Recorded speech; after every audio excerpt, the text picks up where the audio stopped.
This feeling, what was this feeling, coursing through him? His thoughts, usually so sharp and focused, felt like they were in a jumble. One thought led to another, before falling short, and then scrambling to another, before repeating, like waves on a shore. When he opened his mouth, however, what somehow came out was, "No, I won't leave you behind." Lightning began to course seamlessly through Naruto's body, his hair standing on end. Hinata looked taken aback, her pale eyes widening with surprise. "Are you sure? Don't worry. You won't be electrocuted." To prove his point, Naruto encased his hands in a top layer of wind chakra. "No, it's not that. Won't I slow you down? We're surrounded by enemy ninja here. I can't leave you behind." Somehow, his mouth was moving automatically, forming the words he needed. "If it makes you feel any better, you're a medic Nin. If the village is in any danger, we'll need every medic we have." A beat passed, as Hinata considered it, and then she nodded. Her features tightening with purpose, she unfurled a scroll. In a flash of smoke, the undercover agent's corpse and its accompanying bodily fluids disappeared, leaving behind no evidence that anything had ever been there. She was an excellent ninja, Naruto thought. And loyal. She was willing to compromise her own safety in exchange for the village's protection. It was strange to think that he had once been like her. "Naruto. Are you ready?" Refocusing himself, Naruto summoned 2 shadow clones. He didn't need to give any commands. With a nod at their originator, they simultaneously formed a tiger seal with their hands before flickering away. Their job would be to gather natural energy for him. The journey back to the hidden leaf would be taxing, and he needed every resource he could get. Turning back to Hinata, Naruto extended his wind chakra to the rest of his arms and his chest. "This is going to be a little uncomfortable, but hang on tight." In a forest cave not too far from the hidden leaf, a group of sound nin chittered in the darkness. By some stint of their village's ninjutsu, their voices traveled no further than the entrance to the cave, assuring that their relentless advance towards their goal remained undetected. "Man. I'm itching for some action already. It won't be long now. Just a few more hours. Those leaf bastards won't know what hit them." Brave words, but Toby could smell the stink of fear coming off of them. While the hidden leaf was not as formidable as the hidden cloud, you couldn't expect to partake in an invasion against one of the great hidden villages and walk away unscathed. "What are you snickering about?" It seemed one of them had noticed Toby sitting alone in the corner. "Snickering? What gave you that impression?" With an unflattering yelp, Toby hunched over. "I think that fish I had earlier was bad. My stomach hurts." Blurg. Hurriedly, the others backed away and returned to their mutterings. Dropping back down to the ground, Toby leaned his masked face against his fist, and regarded the silhouette spread out in the cave. It was very likely that not a single one of them would survive the coming battle. "Fear not," he thought. Their sacrifices would not be meaningless. The sun had just broken across the horizon when they crossed into Fire Country. The increasingly familiar scenery around them passed in a blur as Naruto blitzed through the trees, pale lightning crackling in his wake. The journey so far hadn't been as draining as Naruto had feared. Hinata was lighter than she looked, feeling nearly weightless in his arms, or perhaps he was just that distracted. All of a sudden, without warning, a dark shadow tumbled down from the sky. Flailing limbs, the rustle of a cloak, it was the body of a dead man, and right as it passed Naruto, he saw its dark eyes, staring accusingly back at him. A jolt running down his spine, Naruto almost skidded to a stop, but he kept going. And then one by one, more appeared, ghostly figures in ragged cloaks, falling down from the sky around him like leaves in the wind.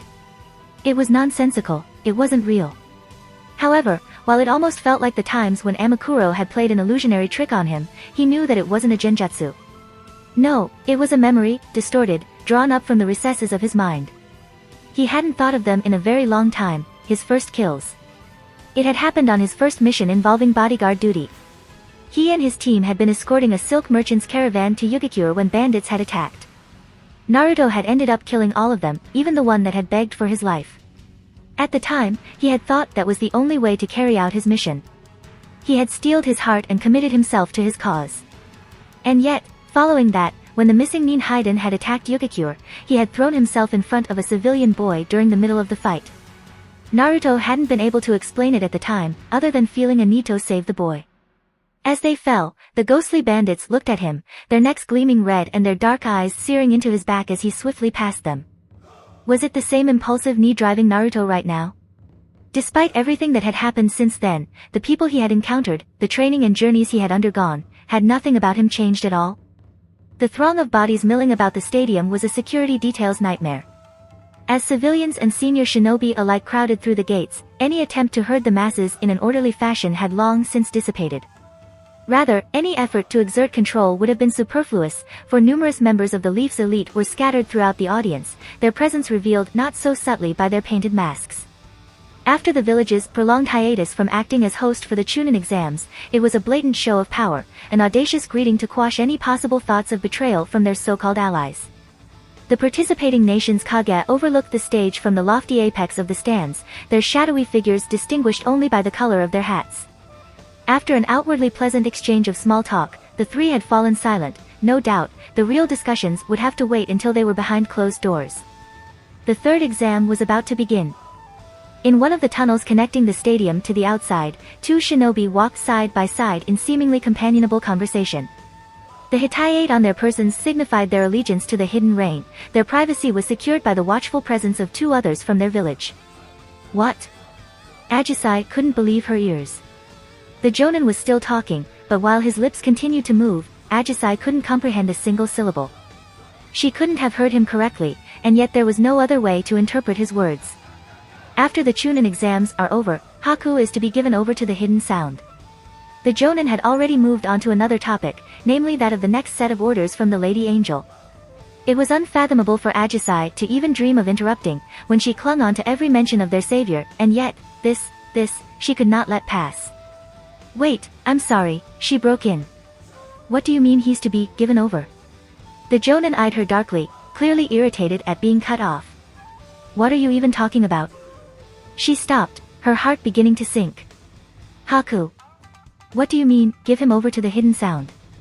What about that seal on him I mentioned in the report? Oh, him. Yes, we're aware of it. We've made a deal with the hidden sound to give him to them in exchange for their cooperation. The jonin paused, taking in her expression. He's not even from our village, you know. This is coming from Tenshi-sama. Ajisai sputtered. The jonin raised an eyebrow. Are you questioning her word? Ajisai shrunk back, her mind spinning at the thought of such blasphemy. Of course not. Never. I just. Be grateful you were even given the honor of being a part of this plan. Now, do you understand your next orders? Yes. Yes, sir. Do not fail us.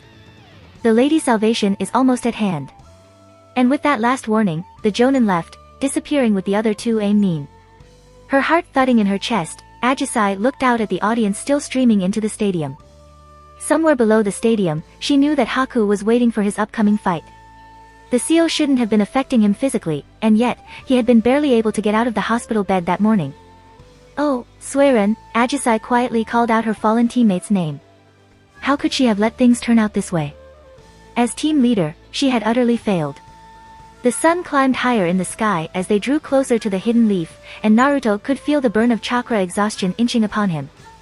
Though the ghostly bandits had faded with the distance, as the sun's rays trickled down through the canopy, Naruto saw three new figures regarding him. They, too, were drawn from his memories, and they spoke words they had never said aloud to him. You actually thought I considered you one of my shinobi, said the Hokage, his lined features twisting amusedly. You fool. I was simply using you. Jiraiya shook his head irritably. You're nothing at all like your father. Are you really his son? They should have given me my new team to start with, said Kakashi, looking away. Swallowing, Naruto picked up his speed, and with a crackling sound, burst through the jeering phantoms. As he did so, his whole body felt cold, and yet, he could feel a bead of sweat trickle down his brow. This was no time for this, he thought to himself. The village was going to be attacked. He needed to regain control over himself. Suddenly, from the corner of his eye, he caught a flash of blue. Wings outstretched, a bird flitted by. The quarterfinals flew by in a series of increasing mismatches, as the foreign ninja overwhelmed their Leaf opponents with ease. Gradually, the riotous crowd, predominantly made up of Leaf shinobi and civilians, that had started the day quieted down to a disappointed buzz. The last quarterfinal bracket was a match between the female Suna Genin, Temari, and the Leaf's final chance at redemption, Yamanaka Ino. This is going to be unfortunate, Sakura thought to herself with no small amount of glee. True to expectation, it appeared Temari had been paying attention during the preliminaries. As soon as the match began, she kept her distance, remaining constantly in motion while distracting Ino with her wind jutsu. "Come on, cousin," Menma shouted, cupping his hands around his mouth to magnify his already loud voice. "Beat that crusty sand bitch." "Menma," Sakura hissed, dragging his hands away. Shrugging her off, Menma scowled. "What's the big deal? Everyone else is doing it. Would you jump off a cliff if everyone else was doing it?" "Well, it wouldn't be my first time," he stubbornly maintained. A loud groan sounded from the audience around them. The two returned their attentions to the stage, only to see Ino's prone figure lying face down. Temari landed on the ground and folded up her giant fan. The proctor, Shikamaru, raised a hand. "The winner is Temari from the hidden sand." There were two shadows leaping beside Naruto. He knew he shouldn't have paid any attention to them, he should have gone straight past them. But despite himself, he turned to look at their faces, and at the familiar sight, he felt a lump rising in the back of his throat. "I always knew you were a monster," whispered the girl, fearfully. "You're not real," Naruto replied instantly, his heart thundering in his chest. "It's not fair," the boy spat, his scarred features twisting in disgust. "You don't care about anyone besides yourself. So why are you the one who survived?" "You're not really Naruto," said the girl, her voice growing louder. "The real Naruto disappeared a long time ago. You're just an empty vessel trying to pass as a human when really you're the Nine Tails." "That's not true." "Naruto," came a voice from below. "Are you okay?" At the sound, the two shadowy figures faded away, and Naruto shook his head in a daze. When he had stopped, he saw a pair of concerned, pale eyes gazing up at him. He wondered if she could feel his pounding heartbeat. "We're almost there," he said quietly. Footsteps echoed in the dark tunnel where Gaara had been waiting his turn. He opened his eyes and saw his sister's face, pale and drawn. "Remember, Gaara." At the signal.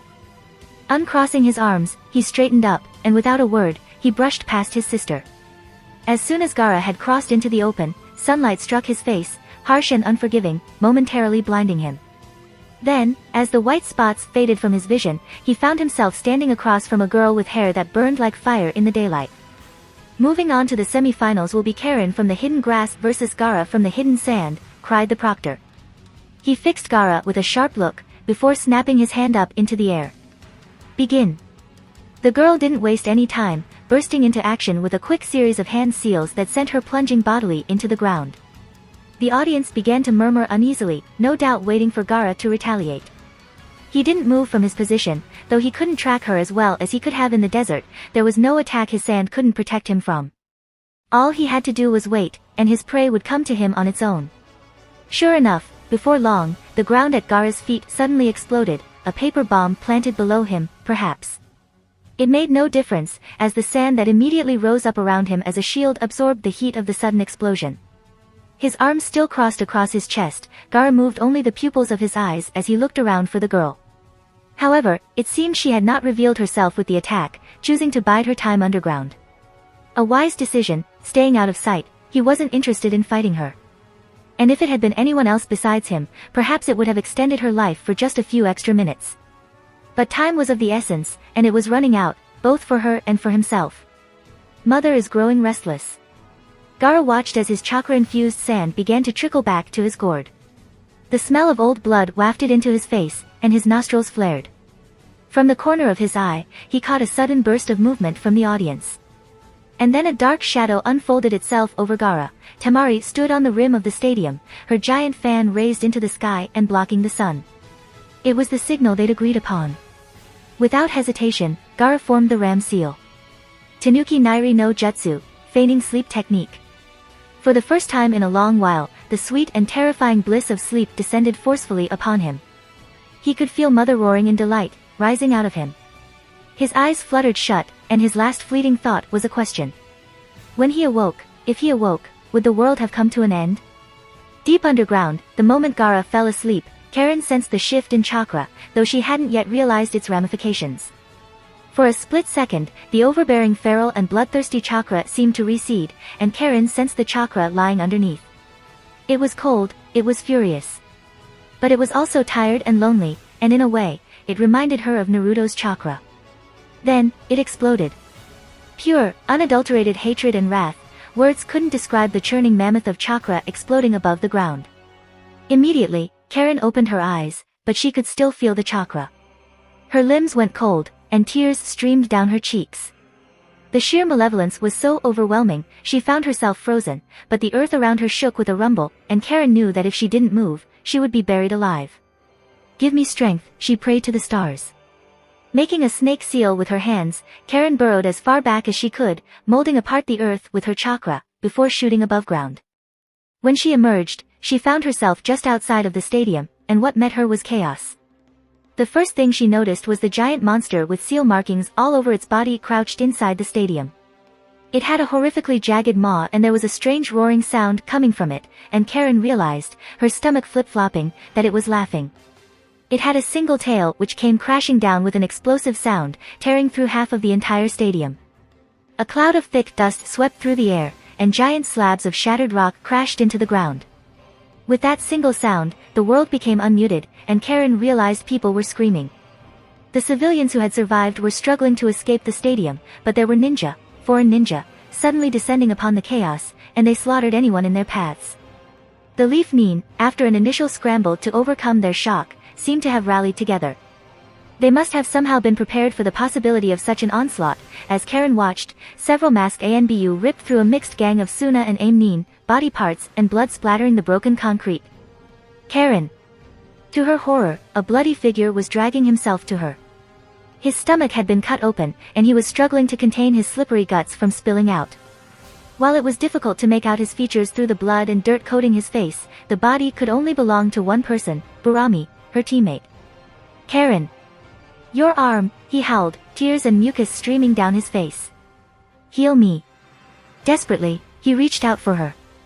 Automatically, Karen started to offer her arm, and then she stopped. Why? Why did she need to heal him, when Zosui wasn't here? When nobody was watching her? When she hated him? She took a step back, her heart pounding so hard she thought it would burst in her chest. No, Karen said, relishing the taste of the word in her mouth. The freed One-Tail's beast roared, and enemy ninja rained down from the sky, landing in their village. The ground shook with every step the beast took, and a wall of purple flames flickered on the rooftop, isolating the Hokage and Kazekage. Before Jiraiya could cry out a warning, one of the ANBU threw themselves at the wall, and let out a scream as they immediately burst into flames. It was a near-impenetrable barrier jutsu, erected into place by 4 sound shinobi. And that could only mean one thing, visible through the wall of flames. Before the Kazekage even dug his fingers into his face to rip it away, Jiraiya already knew. Orochimaru, he said soberly, looking into the waxen face of his old teammate. After all these years, it seemed he had finally returned to the Hidden Leaf, to kill their teacher and destroy the village as he had once promised. Jiraiya had known this day would come, and still, he felt his heart ache. It was his fault he had let it come to this. He hadn't been able to bring himself to hunt Orochimaru down and kill him, as he should have. Raising his hands, he prepared himself to break through the barrier, even if it cost him his life, when suddenly, a hulking figure landed with a crash beside him. It was the bodyguard that had been accompanying the fake Kazekage. Before Jiraiya's eyes, he burst apart in an array of flying limbs, and he realized it had been a puppet. There was someone else hidden within, controlling its every movement. He was dark and hunched over, and wore the black robes of what Jiraiya now immediately recognized as a sign of his affiliation with the criminal organization Akatsuki. Your opponent is me, growled the man. Plumes of smoke rose in the distance, clouding the sky. There could only be one explanation, and it was what the Hokage had foreseen and yet failed to prevent, an attack on the Hidden Leaf. There are enemies straight ahead, said Hinata, veins bulging around her Byakugan. Naruto, let me down. I'll take care of this, he replied. You head on to the village. With a nod, Hinata leaped down from his arms, disappearing through the canopy into the forest. The enemies weren't far ahead, and didn't bother trying to hide their presences. Soon, 3 unfamiliar ninja blocked Naruto's path, 2 men, 1 woman. Sound Nin, by the looks of their attire and hitayate. We were told to be on the lookout for you, said one of the men, a tall, smirking ninja with spiky black hair. The second, a female with long hair, added, you'll have to get past Yuz if you want to enter the village. Despite the chaos that must have been waiting for him ahead, Naruto felt oddly distant. Everything that could have gone wrong was going wrong, but he felt cold and unreachable. The two ninja advanced upon him, their confidence in their own abilities bolstered by their superior numbers. Naruto felt his eyes glazing over. Running wind chakra down his tanto, he dropped his body low to the ground, and disappeared. When he reappeared behind them, the pair collapsed in two identical spurts of blood. Since the day he had first killed, Naruto had taken many lives without a second thought. He'd told himself it was because it was easier that way, that it was the only way to live as a ninja. But now, his head was filled with thoughts about what he had just done, and he knew, these two who he had just slain, they must have had missions of their own, team members they wanted to protect, ambitions they'd longed to achieve. He had taken all that away in a single instant, and the more he thought about it, the more Naruto realized that he felt absolutely nothing. He really only did care about himself. Everything he had ever done had been for himself. He had only wanted to be acknowledged by his village so that they would look at him. He had only wanted to protect his teammates so that he wouldn't be alone. They had all been right about him. The third member of the cell, a man with a bandaged face, looked stunned. He must have realized that there was nothing he could do, for he was frozen. His gaze inched up until they met Naruto's, and in a flash, the man fled. Maybe even just a few hours ago, Naruto would have finished the job. Now, however, he didn't bother to pursue him. Instead, he directed his gaze back to the village. An inhuman roar came from beyond its walls, and he knew that the tailed beast within the hidden sands Jinchuriki must have been released. How many villages had linked hands to launch this siege against the hidden leaf? An attack on this scale was unprecedented. Despite all their intel and preparations for an attack, how many casualties must there already be? Would there still be a village left standing after all this? Did it matter? We endure. Naruto had spent the last few years trying to figure out the meaning of these words, and somewhere along the way, he may have come to terms with it. But he realized now, it wasn't that he had nothing to endure for. It was that he had no reason to endure. There was a hole inside of Naruto. He had tried to fill himself up with his training, his missions, even the people he'd cared about, but no matter what he put in, he knew he would never be able to fill it up. His whole body had become ice cold. He raised a foot to step forward, and then, he lowered it back down. Why was he rushing to return to the village? What did the hidden leaf's fate mean to him? Another distant roar echoed from beyond the village gates. Black smoke filled the sky, a pyre's smoke preceding a burial. Slowly, the sound of his heartbeat slowing in his ears, Naruto began to turn away. And then, in that instant, he felt the familiar sensation of memories flooding his mind, the memories of the clone he had left behind in the village before he'd set out on his escort mission. The door to his apartment opened with a creak, revealing a masked ninja.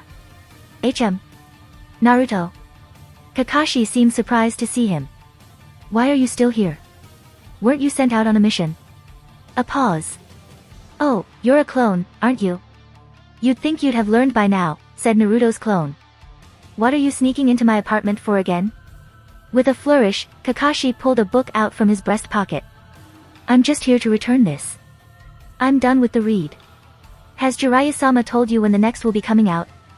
Why don't you ask the man yourself? Muttering something about not wanting to interrupt such a busy and important person, Kakashi thrust the book into Naruto's hands. Before he left, he asked, assuming Naruto doesn't come back in time, will you be coming to watch the third exam? Yes, I'll be in the audience. Alright. I'll see you then. I've got a training session too. Kakashi's voice faded away, replaced by another memory that followed a well-trodden path past a training ground. A lone figure stood in front of the memorial stone, his face awash with the light from the setting sun. To the clone's surprise, it was Menma, dressed in civilian clothes. He held a white carnation in his hand, and kneeling, he carefully laid it to rest in front of the stone. So you're the one who's been leaving these, said Naruto's clone. Menma jumped at the sound of his voice, and his face coloring, he nodded. My aunt runs a flower shop, so it's no trouble for me. He paused. I heard about your promotion to Jonin. Congratulations, you deserve it. In a splash of color, Menma's uncharacteristically embarrassed face faded into black, and then Naruto found himself in a stadium full of chattering people. Ignoring the looks from the others in the audience, Naruto's clone seated himself on a bleacher. He would have been content to have been left alone, but soon, a large shadow fell over him. He looked up to see a tired-looking Jiraiya heave himself into the seat beside him. Where have you been? The clone asked. I've been keeping busy, Jiraiya grunted, clearly not in the mood to talk. What about you? You're a clone, right? Where's Naruto? On a mission? Jiraiya seemed surprised. I thought Sarutobi-sensei was going to put that off until after the exams. Well, let's enjoy the show, shall we? His surroundings froze, and in a jarring shift, Jiraiya disappeared, and the stadium was in shambles. Screams. Chaos. It was pandemonium, and for a moment, Naruto's clone dumbly watched the tailed beast roaring into the sky. Was that how monstrous he had appeared when he lost control over the Nine Tails? Protect the lords, shouted an ANBU commander. His agents, who had burst into action from their scattered posts, leaped to his bidding. In a flash, Kakashi appeared in front of him. Sakura, Menma. Get the civilians away from here. Sasuke and Naruto, with me. If we want to stop that tailed beast, our best bet is going to be to wake up that Jinchuriki. Sound Nin had appeared over the village walls, and were now flooding into the arena. Nearby, an Aim Nin was exchanging blows with a Leaf Nin, and a Suna Nin charged towards Naruto's clone. Sidestepping the enemy ninja, Naruto's clone killed him with a slash of his tanto, before returning his attention to the unfolding battles around him. The hidden villages of the sound, the rain, and the sand, they were all betraying the hidden leaf? What about the grass and rock villages? Kakashi-sensei, started the clone. He stopped. A kunai gleamed in front of Kakashi's neck. The Jonin's eyes widened in shock. There was a ninja behind him, wearing a swirling orange mask. Where had he come from?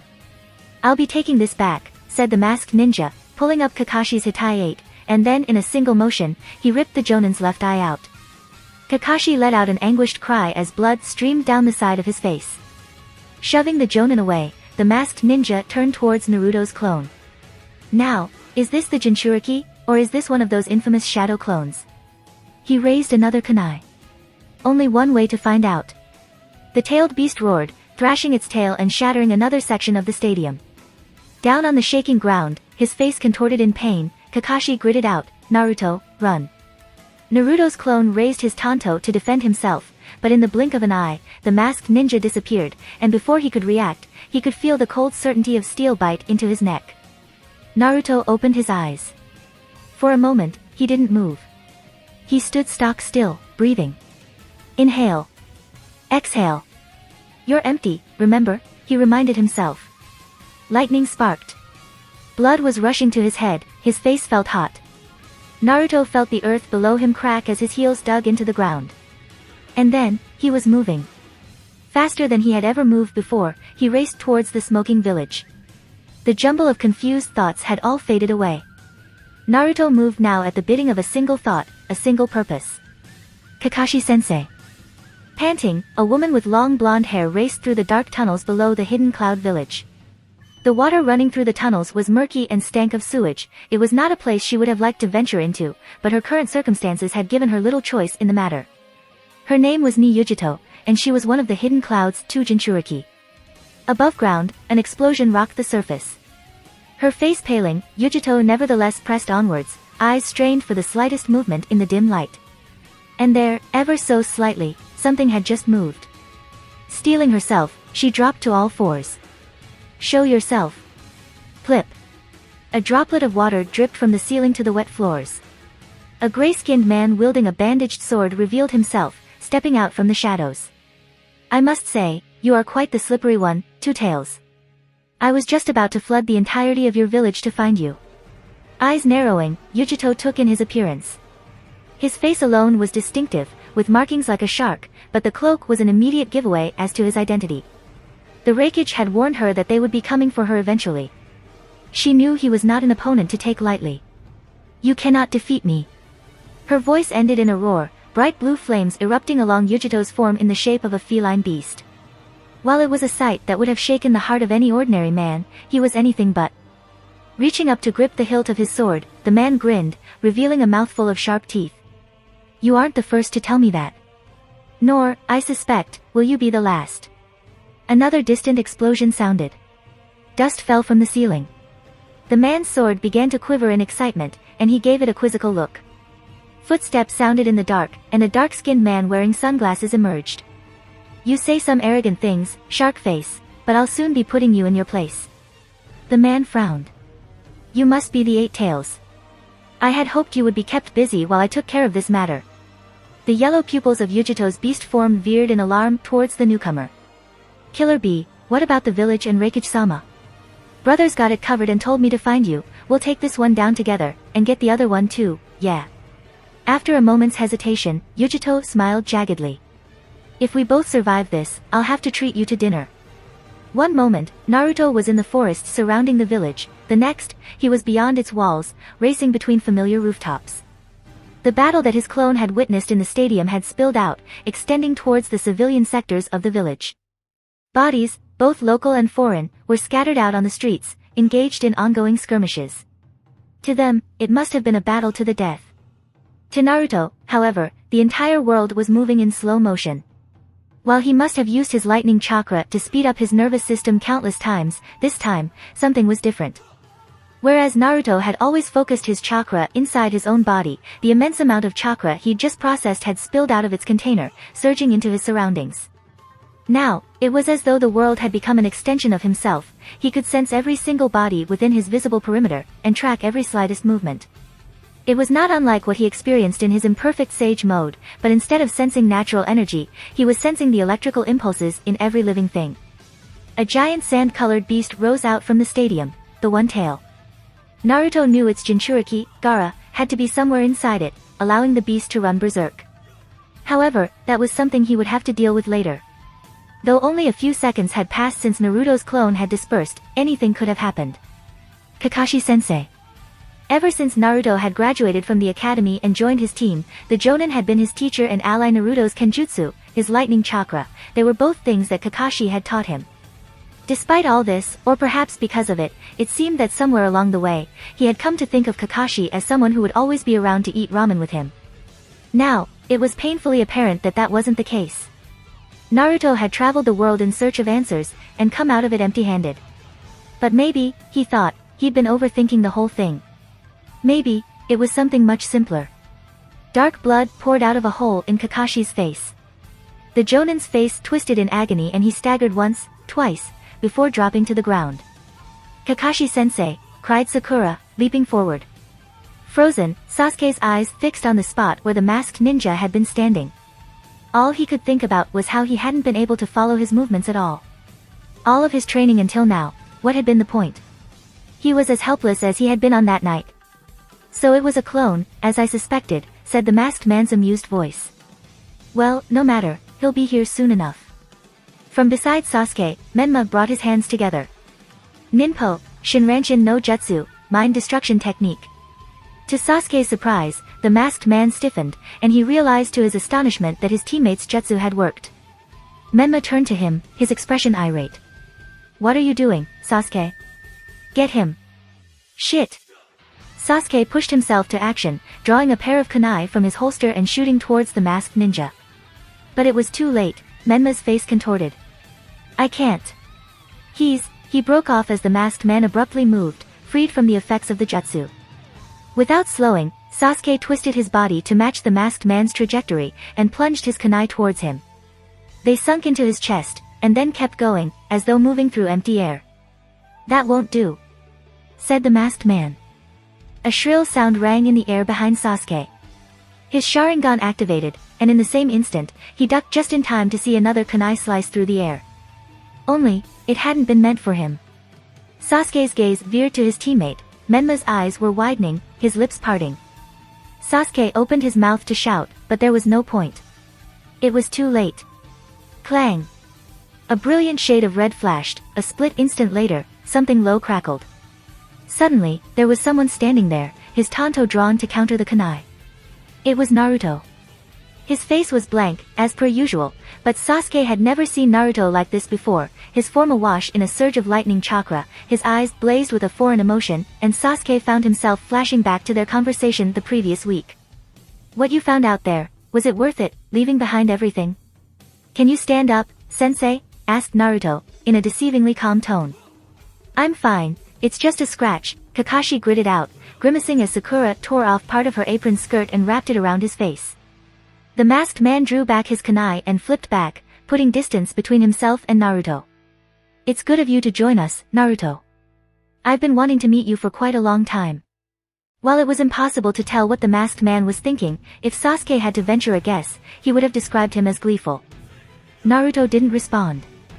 He disappeared. Somehow, he was moving at a speed faster than even his Sharingan could track, and when he reappeared, his Tanto pierced the spot the masked man stood. But just like with Sasuke, the blade cut through with zero resistance, as though swinging through empty air. Was it a genjutsu? No, it wasn't a trick. Naruto's Tanto had gone straight through the masked man because the man wasn't there. And yet, at the same time, he was. For the second time in about as many seconds, Sasuke was reminded of just how little he knew, and something deep in his chest seethed.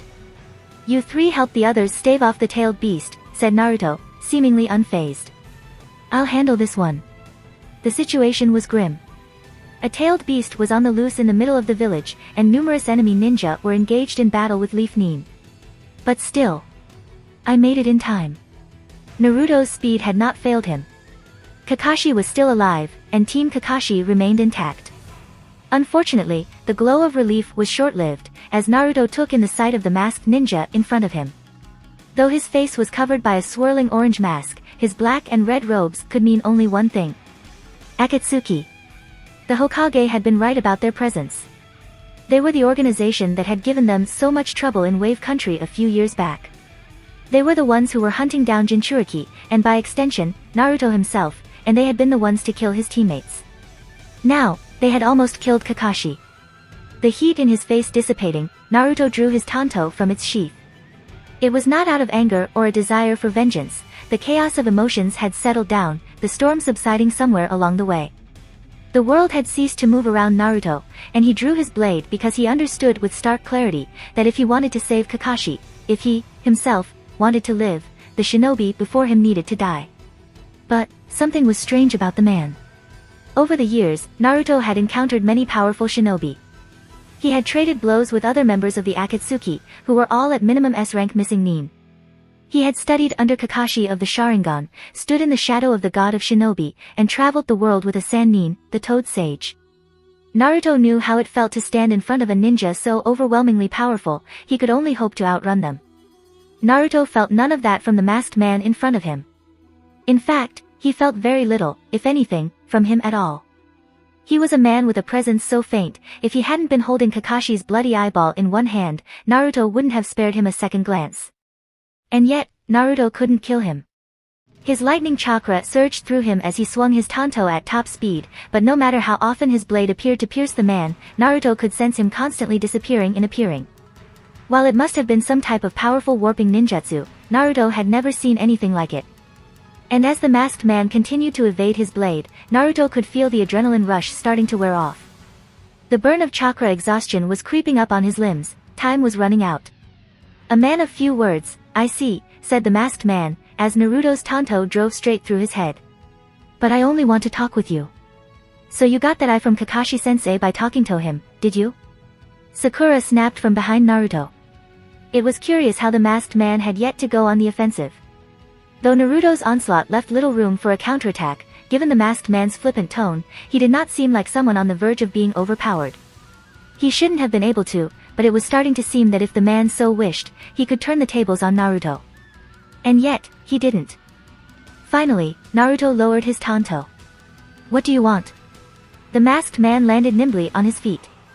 "He speaks. Now, let me ask you." His voice cut off as the tailed beast let out a furious roar, stamping its clawed feet and sending tremors through the ground. Shouts rang out, and Naruto could sense multiple bodies diving out of the way. Kakashi rose to his feet, his face pale from blood loss. "Naruto. I saw Gaara put himself to sleep using ninjutsu right before that tailed beast appeared. We need to stop it before it destroys the rest of the village. But why is that any of your concern?" The masked man spread out his arms. "Does the fate of the hidden leaf have anything to do with you?" Naruto's eyes narrowed. "Why wouldn't it have anything to do with me? I know how the villages treat their Jinchuriki. At every step of the way, the village has isolated you. Taken advantage of you. In a sense, you're a lot like me." Another explosion sounded in the distance, this time away from the beast. "Except you're not a Jinchuriki." Naruto would have been able to sense if he was. Inclining his head, the masked man replied, "You're right, I'm not a Jinchuriki.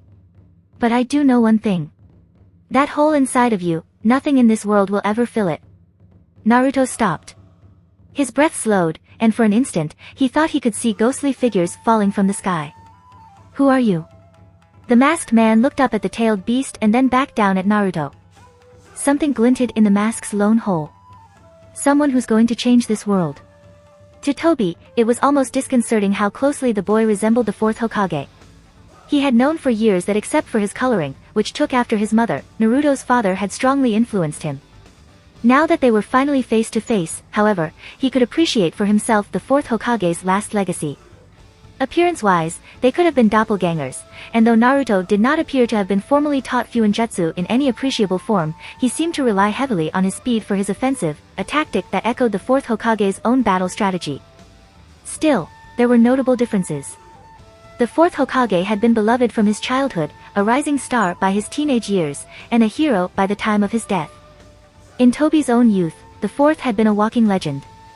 There had always been a sense of purpose and self-assuredness to his movements, and during his short reign as Hokage, he had been every bit the leader the village had needed. Naruto, on the other hand, had none of that. He had grown up unloved, with no friends or family to call his allies. Just from a single glance, Tobi could tell, his facial expressions, his stance, everything about Naruto was guarded. It reminded Tobi strongly of his old self, and it told him that all the painstaking steps he had taken until now to ensure Naruto arrived at this point had been worth it. All of a sudden, something in his periphery hissed. Tobi felt a familiar distorted flickering in his consciousness. "The attack on the hidden cloud has begun," a voice spoke telepathically. Naruto was still staring at him, the blank expression on his face shifting to one of slight unease. The words Tobi had shared appeared to have struck some sort of chord within him, just as he'd expected. Unfortunately, though he would have liked to stay longer to talk more and see the invasion to the finish, his abilities were needed elsewhere. Tobi extended his hand to the boy. "Think about it. Think about it." Holding up a hand in an ironic farewell, the man's body began to gradually disappear, as though wiping himself from existence. Naruto leaped forward, reaching out for Kakashi's eye, and this time, his fingers brushed against something solid, when the man disappeared. Staring at his empty hand, after a moment, Naruto balled it into a tight fist. Someone who's going to change this world, what did that mean? A hand clamped down on his shoulder, Kakashi looked at him, his brow creased. "Don't let his words distract you, Naruto. Right now, what's important is that we stop Gaara." After a pause, Naruto nodded. With Kakashi safe, the reality of the situation developing in the Hidden Leaf was starting to feel more tangible. And when Akatsuki was the group responsible, Naruto couldn't say that it had nothing to do with him, all the more so, with Kakashi asking for his help. The One-Tail let out another deafening roar, drawing Naruto's attention. Though it was too far out of his newfound range to sense, it would be a simple matter to retrieve Gaara, except his chakra exhaustion had finally caught up to him. Even standing up was scraping the bottom of his barrel. His senses were rapidly dulling, the world was starting to move around him, the way it had used to. But he was not quite out of options yet. The two shadow clones he'd summoned before returning to the village, they'd had all night under the moonlight to meditate. It was time to take advantage. Drawing back his shadow clone, which sat meditating in a clearing a long distance away, Naruto felt chakra flowing back into his body. At first, it was the chakra he had initially dispensed to create the clone, and then like a dam breaking, he felt natural energy begin to pour into his body. It was pure, unadulterated energy. It did not distinguish between good or evil, it simply rewarded those with the patience to open themselves and accept everything it offered. The chakra filled him and molded him. Lightning crackled around Naruto before snapping into a low, controlled hum that shrouded him.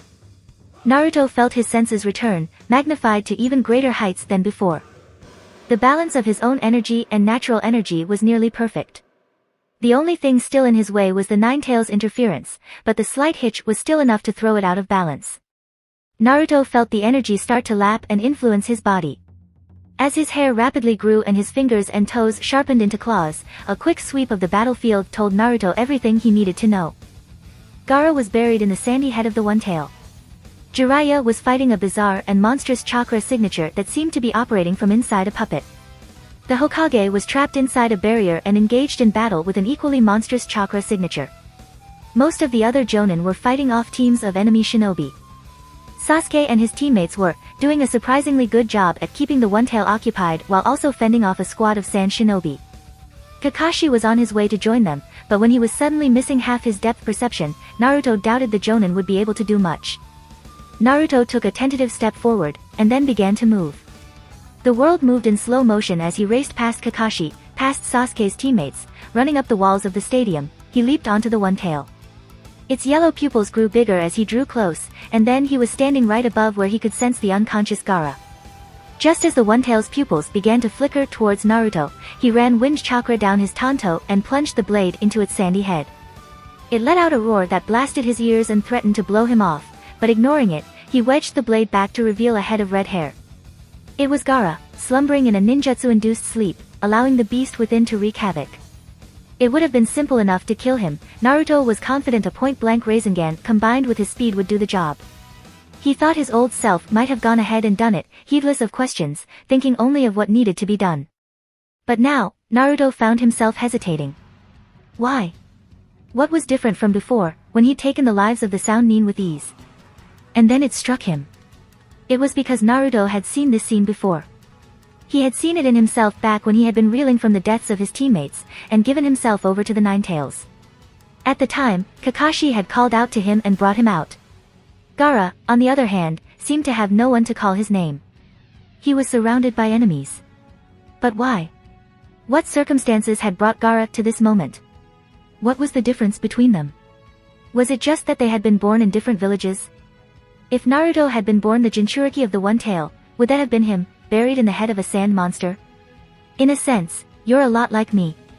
Naruto looked down at the red-haired Jinchuriki below him, and wondered if there weren't others like him in the world. Drawing back his fist, Naruto punched Gaara. The water around her was endless. Yujito couldn't breathe. Her lungs were on fire, her head felt like it would explode. The Akatsuki intruder had fused with his sword to form a half-shark monster, and used a technique to trap them underwater. To say the cat-like Two Tails sealed within her was not happy would be an understatement, and while Yujito and the Two Tails didn't get along on the best of days, they had never been as unified in intention as they were at that moment. We need to get out of here. As though privy to her thoughts, Killer Bee, surrounded by a shroud of his tailed beast chakra, swam past her. A short distance away, the monstrous shark-like intruder appeared to be hot on his heels. I'll distract him, signaled Killer Bee, get out. Perhaps thanks to his tailed beast being half octopus, Killer Bee appeared to be handling the lack of oxygen much better than Yujito. But still, to leave would be to abandon Killer Bee in the fight against the intruder, and that she could not forgive. Even Eifer lungs were about to collapse in on itself. There is a time and place for upholding one's honor, and now isn't it, yowled the Two Tails. Her life was starting to flash before her eyes, though Yujito hated to admit it, the Two Tails was right. She wouldn't be much help to Killer Bee if she drowned here. As the intruder chased after Killer Bee, who swam in the opposite direction, Yujito could see the border of the water draw closer to her. With a last weak kick of her legs, she propelled herself forward and then, gasping, she broke out of the water prison. Landing hard on the stone floor, Yujito coughed and took in quick, painful gulps of air. Drained as she was, her water-laden clothes weighed heavily upon her as she pushed herself up, but there was no time to waste, she needed to find reinforcements.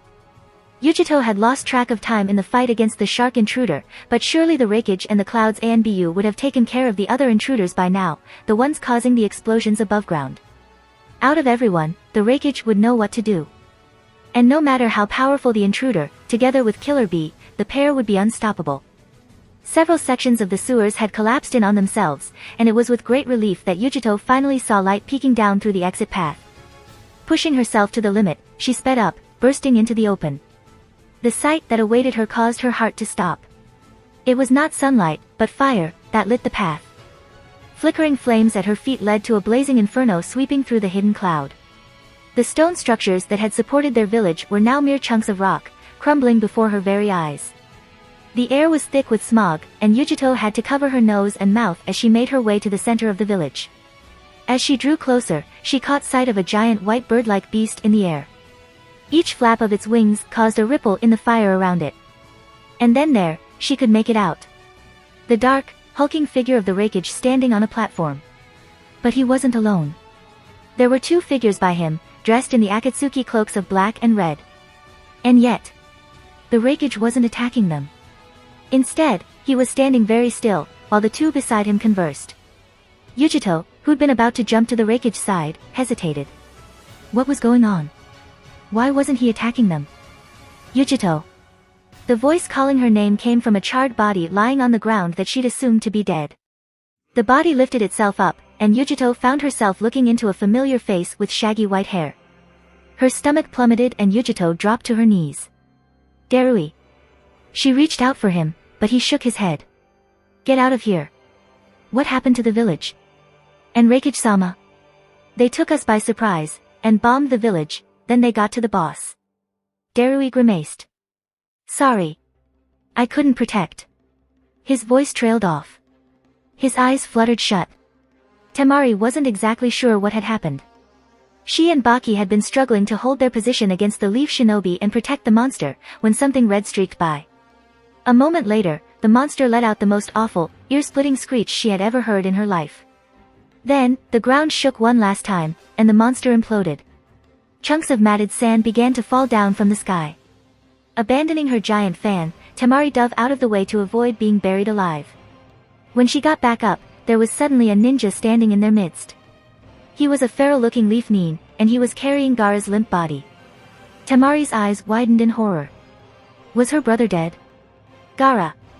Startled, the leaf nin turned to her. In his arms, Gaara's body twitched, as though he'd somehow heard her voice, and Temari felt relief sweep over her. However, it was quickly replaced with another sense of dread as the leaf nin held a kunai up to Gaara's neck. Call off your men, or I'll kill him. Lightning flashed in the dark clouds surrounding the hidden cloud, followed moments later by the sound of rumbling thunder. Droplets began to fall down from the sky, before turning into sheets of rain. The raging fire in the village had just started to dampen when a bedraggled figure emerged from the sewers, dragging a large body behind him. The body carved a trench in the scorched ground behind him, as the man made his way to the center of the village, where 3 others waited for him. Kisame, dropping his bloody load, took in the blank face of the hulking enemy figure standing in their midst. I see the plan was a success. Given what they say about the Reikage, I must admit I am surprised. The masked figure turned, and Kisame saw the blood red of the Sharingan gleam at him. The man had called himself Madara when they first met, and while Kisame wasn't sure whether he believed him, he knew that at the very least, his power to subjugate Kage under the control of his Sharingan was real. Unfortunately, the genjutsu won't last much longer. He has one of the strongest wills I've ever encountered, said Madara. Well, he just about had to crack when his entire village was getting blown up, yeah, crowed the man feared as the Hidden Rocks bomber, Deidara. Raising an eyebrow, he then jabbed an accusing finger at the load on the ground. Is that the Jinchuriki? Weren't we supposed to leave them alive? Oh, he is very much alive, Kisame answered. I simply cut off his legs so he wouldn't be able to get away. And what of the 2 tails? Asked Madara. Kisame didn't mince his words. I chose to prioritize the 8 tails capture, and she escaped during the fight. Very well. Deidara, search for her from the skies. To think the day would come when I'd take orders from Tobi. Deidara sighed. Lightning flashed. Thunder rumbled. As the Reikage silently stood guard behind them, a droplet of rain landed on his face, sliding down his cheek. Many years had passed since Inoki had set foot inside the Hidden Leaf's walls, and the first impression he got was that the bastards were doing entirely too well for themselves. The constant stream of visitors in and out of the hidden village, hidden in nothing but name, was indicative of a rapidly growing economy. It was a far cry from the Hidden Rock, which was a natural stronghold with its mountainous terrain. Under Inoki's leadership, the village maintained a strict military focus, visitors could only enter after rigorous screening, and their entire stay was monitored. The Hidden Leaf, on the other hand, seemed to be allowing in anyone who could rub 2 ryo together. It was an utter disgrace, and Inoki had expected nothing less from the incumbent Hokage. Now, however, he had reason to suspect that the village was plotting to seize power. It was why Inoki had accepted the Leaf's offer to have his genin take part in their exams, so he could investigate for himself. Over the past few years, various Jinchuriki had been quietly disappearing. Inoki's intelligence network hadn't been able to pinpoint exactly which, but it was an undeniable truth. As for where the blame lay, call him senile, but Inoki was no fool, he knew the mercenary organization called Akatsuki was behind it. As a previous client of the group, however, he had not expected them to lay a hand on his village. But just recently, the Hidden Rock had lost their 5 tails Jinchuriki. Han had been sent on a top-secret mission with 2 other operatives whose remains were discovered days after they'd been expected to return, a double blow after the departure of the 4 tails Jinchuriki years before. If Akatsuki was so bold as to lay a hand on a Jinchuriki of his village, they must have a mighty ally and contractor. It had to be either the Reikage or the Hokage, and between the two of them, Inoki suspected the latter. However, it seemed that Inoki had been wrong. Great walls of purple fire roared around the distant figures of the Hokage and the Kazekage's impersonator. Shinobi affiliated with sand, rain, and sound were pouring into the village, and skirmishes were breaking out between them and the Leaf Nin. Lord Third, said Kitsuchi, his son and right-hand man. Our genin have been safely evacuated. It seems our suspicions about the leaf were misplaced, said Inoki gravely, watching a group of Aim-nin overwhelm a young leaf Chunin. Kitsuchi nodded. What shall be our next course of action? The hidden leaf was on fire. And in a time when their closest allies had all betrayed them, surely, they would appreciate some help. But it would not come from the hidden rock. It was none of their business, especially when they had never formally established an alliance. Inoki's primary concern was to return to his village, and reinforce their defenses. This is not our battle. We will be withdrawing. Yes, sir. Inoki felt the weight of gravity lift from his shoulders, and then he was floating up into the air. As he rose higher and higher, until he was above its walls, the screams of battle grew more and more distant. A war was brewing. Inoki could smell the fumes of death approaching. And unlike the leaf, the hidden rock would be ready. If you like this content, don't forget to like and subscribe. See you later, bye bye.